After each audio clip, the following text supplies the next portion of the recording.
Hey everyone, it's Nikki from Rustic Restyle, transforming your home one piece at a time. And today we're going to be talking about our stamping rollers. Now, they are amazing. These can give you all sorts of different effects for your artwork, for your furniture, for your walls, your cupboards, your home, transforming your home. But anyway, I digress. First up, let's talk about what they actually look like. And this is the handle itself. Now it comes with a little nut there, which is easy to attach. The handle has little holes in here, which the top one is for the pattern roller and the bottom one is where we put our sponge, which fits in. Just pop that in there like so. So that's your complete handle set. Comes with your sponge, which you load with your product, with the handle, and you're good to go. Now all you got to do is add a patterned roller. Now these are our stamping rollers. As you can see, they've got a little pin at each end here, which fits into the top. Right, now I'm putting it down because you kind of hold your tongue in the right place to get these in the right spot without popping the sponge out. And when they're loaded with paint, there is a technique, and we will show you that. But there we go. So basically, as you roll along, the blue stamping roller with its pattern rolls along with the loaded sponge, which then offloads onto the pattern and onto your project.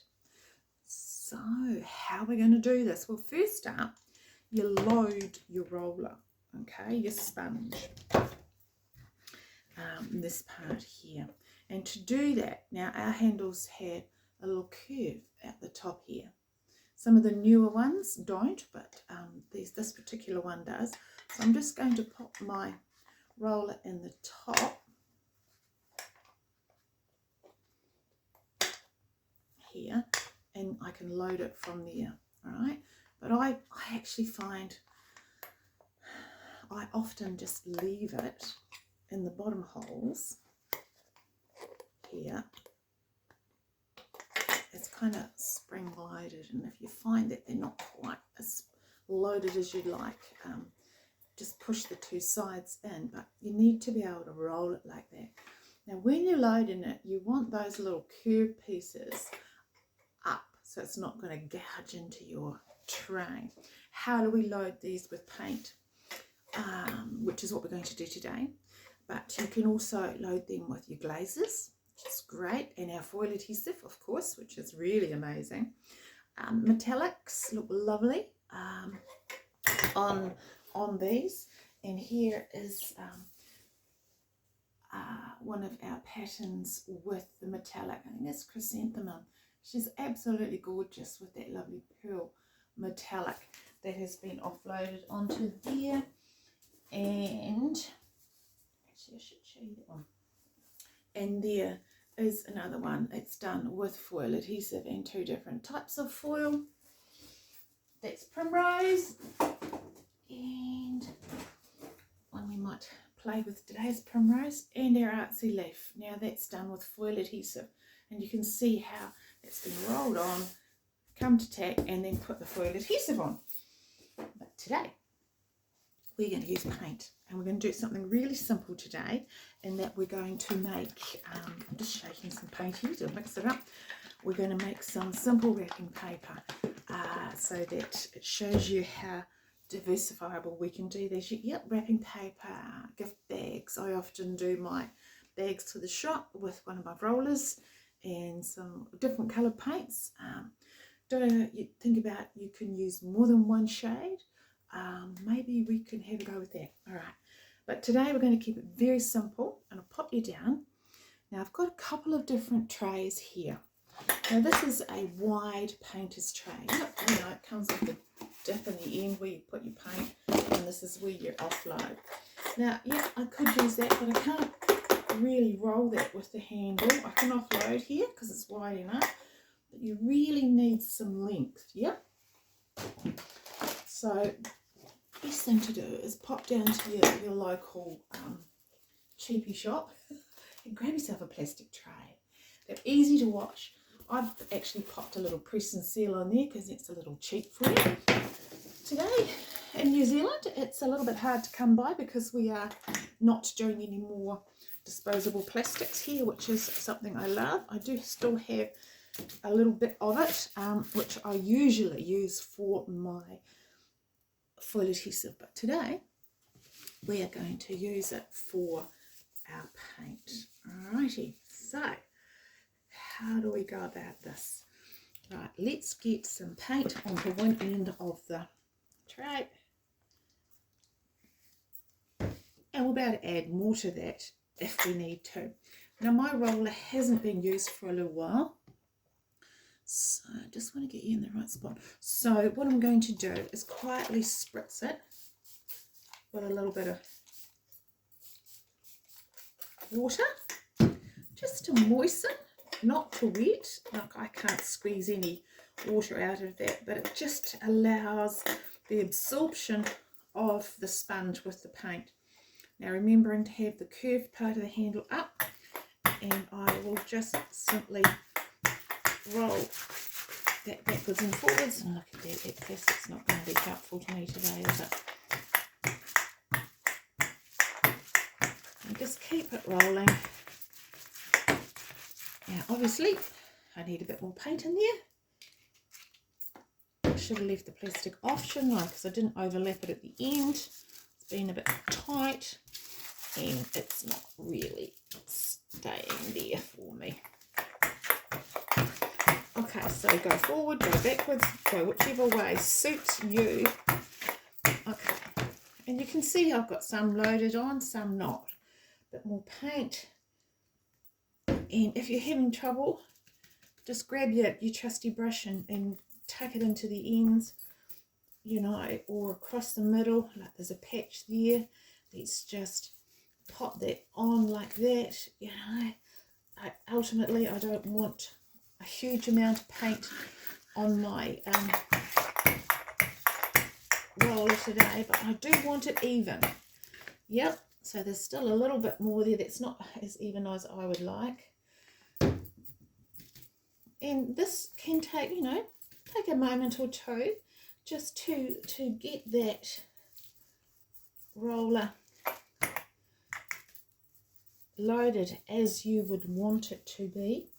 I'm not wanting to have too much loaded onto it, because ultimately I'm not doing a huge project. Yep. And see, that's loaded quite well on that last ring. Now here's the tricky bit: choosing the pattern of your roller. Wow, I've chosen this one, and you know, I'm blowed if I can remember the flipping name of it. Let's just see, it's on this board here. No, can't remember the name of it. It will come to me. Absolutely gorgeous. It will come to me. But here's our little spikes. Now they've got to go in these top holes. So basically what we do is we hold the pin of the sponge, pop that one in there, and while we're holding the pin of the sponge, because if we don't, with our other little fingers, it's going to drop out. We squeeze, yep, see, just like that. So keep it on your tray at all times. This part is a little bit fiddly, but look, there we go. Got a little bit of paint on me. Does that matter? I don't think so, because this is lovely chalk-based paint. And if you're bothered, please, by all means, get some gloves on. Now, this is chosen our Sophia White so that it shows up really well. Now look, I've pressed too hard, so I've got some on the actual base. You don't have to press hard, just let it roll and load. Yep, now I quite like the way that's loading up there. That's great. I'll just take that little bit off of there. That's even better. And that is, when I hold it down, that is loading up really well. And if in doubt, have a piece of somewhere, a piece of paper or something that you can just give it a wee roll like I did at the side there, and you're good to go. So I'll pop that trailer off to one side and bring our paper down so you can see what we are going to do. Now, how am I going to get you all in here as well as the paper? Let's deposit some of our bits and pieces over here out of the way. I'm going to have to just quietly shift you back a fraction and bring our paper in. All right, so we can go this way. I think we might just go the opposite of what I was thinking. Yeah. Oh, sorry about the judder. Alrighty, there we go. That's pretty good. So the edge of my paper is here. I can choose to roll this way, upward, or I can come back. Now I do like coming back down. Let's see if we can't get you down just a fraction. Yeah. All right, so I've got the edge of my paper here. I line up my roller, and when you're lining up your roller, line up the edges of the roller, not the center or anything. And it's just wrapping paper, and I'm just going to simply line and roll down. Okay, now if I wanted my patterns to match perfectly, then as you can see, I've got a bit of a shaded part there, so I'm not actually rolling that as hard as I should be. This is why a piece of paper is always a really good thing to play with and practice. It's been a long time since I did any rolling. Now press too hard and you get these pieces here where it loads onto your red roller, onto your blue roller. Yep, onto your stamping roller. So don't press too hard. Okay, press just right. Not too fast, slow it down, and you get a beautiful pattern. Yep, and without even trying, I've got that pattern to match. So moral of the story is, press too hard and you get the sponge roller loading onto the actual background of the pattern and not just the pattern, and you end up with these smudgy bits. Roll just the right temperature, just the right pressure, and you get a beautiful pattern. Roll with not quite the even pressure, and you get some of your pattern a little bit lighter than others. In actual fact, that is quite a good thing. Now, can you roll over top of a pattern? Well, this one, why not? Not too bad, eh? It has doubled up a bit there, but I'm not too bothered with that. So basically, too much pressure, you get the background loading. Too little pressure, you get a lighter piece on your roller here. But let's just flick that over and see what we can come up with. Even though that background still has some on it, see, I was quite light there. Let's just slow it down. See, I'm going too fast and I get all sorts of things happening. So just slow it down and I get a really good print. Yep. Moral of the story is, don't go too fast. So just a little bit of pressure, and not too much speed. Yep. And then I've got a beautiful design. And then I can finish that off there. Too much pressure. Look, that's a great example. So here we have too much pressure, and I've got all this here. Yep. Beautiful pressure, and I've got no overlaps, and it's great. Look at that. Oh, Pete, let's get you back up here to me. And that's looking really good, and it's a great way to have a play with your rollers, working out the pressure, working out the loading, the style, the look that you want. You may want something that fades in and fades out. It's a great natural look. If you want a really clear, crisp pattern, don't use pattern rollers. Get somebody to print it for you on a printer, okay? This is a beautiful organic finish, and look, I love this particular one because, you know, really, it looks great. Whichever way you hold it. So there's another thing. Paper is great to practice on, and gives you an idea what the pattern is going to look like and how you can match it up. How can you match it up? Alrighty. So how you can match it up is by marking the edge of your roller. You can see what's happened when I've done the demo for you and pressed too hard deliberately, so that is not going to. Yeah. So basically put a little marker here or on this end on each side, and have that starting right at the very top. Like you could line it across with something, maybe with the pins. That would be quite a good idea. So you mark here and then line it right across with your pins out each side.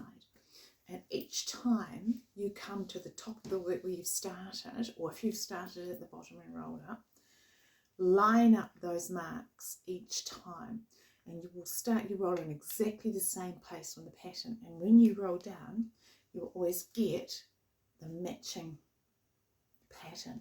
With some, it's quite nice to offset, so that gives you a choice again too. If your pattern starts here, you know, just spin it round and start it on the opposite side. These do have a little join in them, so you can actually swap around the joins. But so much fun to have a play with. And if you do end up by pressing too hard and getting all this on here, simply take your roller off and clean it, and then bring it back up. All right. Now I can reload this sponge as many times as I like, but I've gone and used both sides of that paper, so we might just have to stick with the counter now. So what I'm going to do is pop this down and show you how we unload it too. Okie dokie. So we want to do the same thing. Just pop that end out.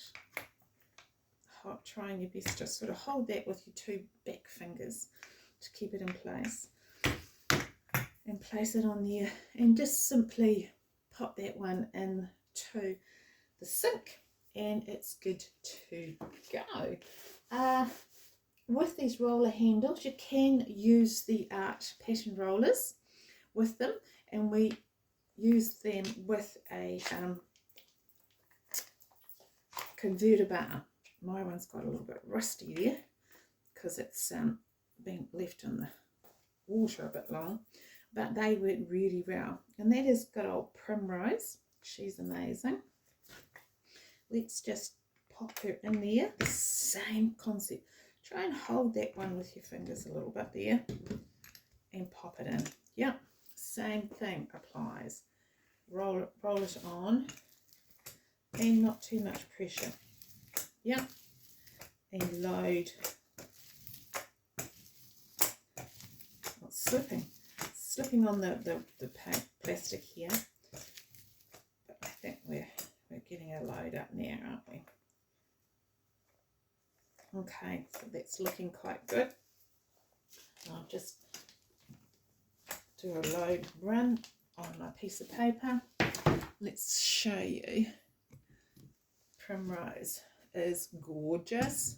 Start at the top, not too fast. Yep, and the roller is starting to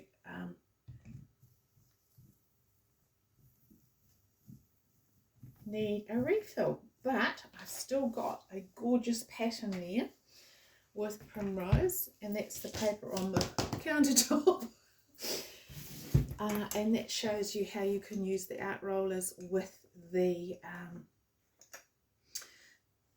converter bar and your handle as well. So there's lots of different ways and techniques, and sorry about the juggling.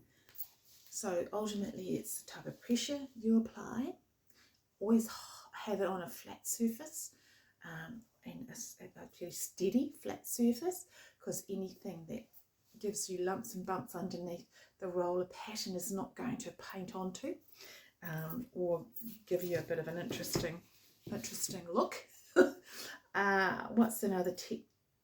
Yeah, give your sponges a quick spritz with water, just to dampen, just slightly dampen, and they absorb up the paint a whole lot easier.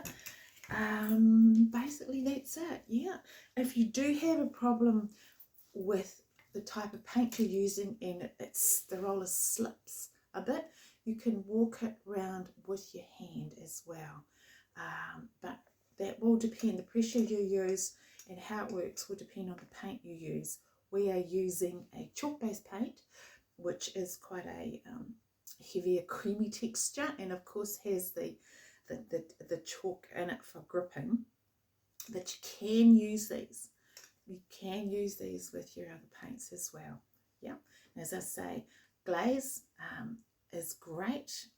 Put a pattern glaze on, or paint your glaze on, and then roll the rollers through.